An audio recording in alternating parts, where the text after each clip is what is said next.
সুদানের দৃশ্যপট আরও জটিল ও উত্তপ্ত হয়ে উঠছে। উত্তর কোরদোফান প্রদেশ গত কয়েক ঘণ্টায় উল্লেখযোগ্য পরিবর্তন দেখেছে। সুদানের সেনাবাহিনী তীব্র লড়াইয়ের পর কাস্তিল এবং দাম হাজ আহমেদ এই দুটি এলাকার নিয়ন্ত্রণ পুনরুদ্ধার করতে সক্ষম হয়েছে। ওই দুই এলাকা থেকে সৈন্যদের পোস্ট করা ভিডিও ক্লিপগুলি এই অগ্রগতির বিষয়টি নিশ্চিত করেছে। একই সময়ে ক্রমাগত সংঘর্ষের ফলে হাজার হাজার মানুষ বাস্তুচ্যুত হচ্ছে। এরই মধ্যে সেনাবাহিনী কোরদোফানের বদর এলাকায় র্যাপিড সাপোর্ট ফোর্সেস আরএসএফের জ্বালানি সরবরাহের ওপর হামলা চালিয়েছে। দক্ষিণে পশ্চিম দারফুর রাজ্যের রাজধানী এলজেনিনাতেও অবকাঠামোর ওপর বারবার হামলা হচ্ছে। আরএসএফ বাহিনী হেগলিগ এলাকায় ড্রোন হামলা চালিয়েছে।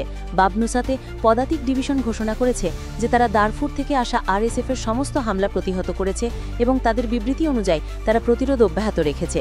একটি ভয়াবহ মানবিক বিপর্যয়ের মধ্যে ইয়েল স্কুল অফ পাবলিক হেলথের একটি প্রতিবেদনে তথ্য প্রমাণ সহ প্রকাশিত হয়েছে যে আরএসএফ বাহিনী এল ফাশির এবং আবুসুক শিবিরে নিহতদের মৃতদেহ গণকবর ও পুড়িয়ে ফেলার মাধ্যমে সংস্কার করছে। এটি এই সংঘাতের মানবিক বিপর্যয়ের মাত্রাকে আরও বাড়িয়ে তুলেছে, যা বেসামরিক নাগরিকদের উপর ভয়াবহ বিপদ ডেকে আনছে। এই সবকিছুর সাথে ক্রমাগত সতর্কতা জারি করা হচ্ছে। সর্বশেষ বিশ্ব খাদ্য কর্মসূচি এল ফাশের শহরের মতো মানবিক বিপর্যয় এড়াতে সতর্কতা জারি করেছে এবং বলেছে যে বর্তমান পরিস্থিতি চলতে থাকলে তা সুদানে ব্যাপক দুর্ভিক্ষের হুমকি সৃষ্টি করবে।